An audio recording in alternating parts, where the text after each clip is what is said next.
All right, sir. First of all, thank you so much for taking the time to do this, and I'm gonna get this off my chest real quickly. It's a beautiful film. So first of all, thank you, because I have a feeling if I don't tell you up front, I might turn into Chris Farley and actually not ask you any questions, and just spend my whole time telling you how awesome the movie is. So Well, thank you very much. now that I got that out of the way, one of the things that really impressed me is sort of the honesty of the piece of the film overall, and it feels so intimate. So I wanted you to talk about sort of building that relationship with Pete, and because it's not entirely factual and things were altered so it could work in a movie, I wonder if you could talk a little about that collaboration, about preserving the intimacy and the honesty, but still moving things around. I worked with Gary Shanley for a long time, and he always liked to mine his own life to create comedy. And I feel like it was very similar with Pete. We became very good friends. We worked on a couple of other scripts first, and then Mm. slowly we started saying, should we be talking about the real story? And I didn't want to do it unless Pete felt safe. And I think because we were at that point friends for a few years, he felt comfortable opening up about his life. His dad was a firefighter who died on 9/11, and he was 7 and had a big effect on his family. His mom worked 2 jobs as a nurse at a school and also an emergency room nurse his entire childhood. And he wanted to make a movie, about his mom in a lot of ways, about how the family could evolve and heal and grow up. It was a real tribute to his mother. Mm. So tell me, I mean, something that you mentioned in a behind the scenes really stuck with me, that the sort of the conflict, is, the linchpin of the script is sort of what would have happened to Pete if he hadn't found comedy. Sort of this is sort of an alternative universe to what would have, so my question is, what would have happened to you if you hadn't found sort of filmmaking and comedy as an outlet? What do you think?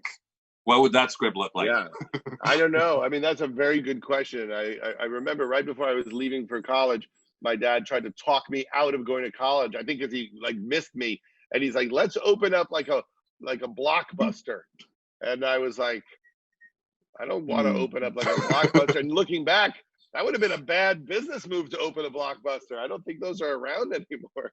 Well, So I don't know. Maybe I would have been a teacher, I think. I think you made the right call right there. So a lot of there's a bunch of scenes where there's a discussion about Staten Island, and there's a lot of comedy regarding that. How is Staten Island as a shooting location, as a filmmaker? How was it for you? I loved it. I'm from Long Island, New York, and it felt very familiar to me. It's very blue collar. Everyone is really nice there. It's its own bubble because there's really no reason to go there unless you live there or have friends there. There's no, Six Flags, Staten Island. There's no roller coasters. No, there's nothing that pulls you there. So it is its own little culture. Hmm. So you talked a little bit about how sort of dealing with portraying the firefighters was a transformative experience. Could you talk a little bit about getting that on screen, and how was it for you?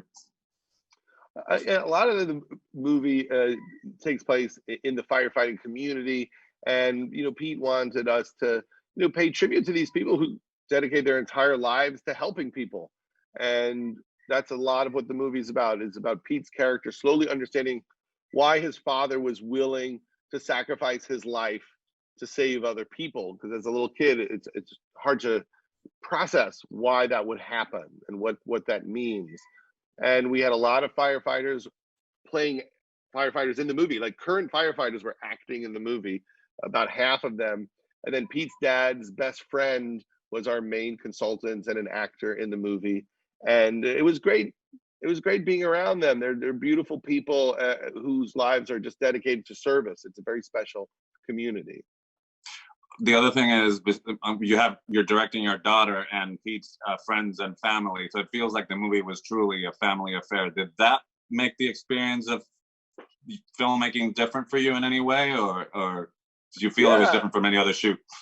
Well, it was great because a lot of his friends are in the movie. His best friend, Ricky Velez, in real life plays Oscar in the movie, and he's a proud Puerto Rican himself. Mm. And Derek Gaines, who's his other best friend in real life, is the guy that he works with. And his grandfather played his grandfather. And a lot of the firefighters that his dad worked with were extras in certain scenes. So he really wanted the whole movie to be a family like that. Did Peter's grandfather give you any tips? Because obviously he's the one who's directed Pete before you got to him. Exactly. So did he give you any feedback at all regarding that? Or When I directed him, I just kept making him do tons of joke alts, like just tons of extra improv, and he just turned to Pete and went, "This guy's crazy." That's a note and a half. So my time's up, sir. Like I said, the movie's beautiful. Thank you so much for making it, and thank you so much for taking the time to talk about it. Of course. Thank you very much. Be well. Same to you. Thank you.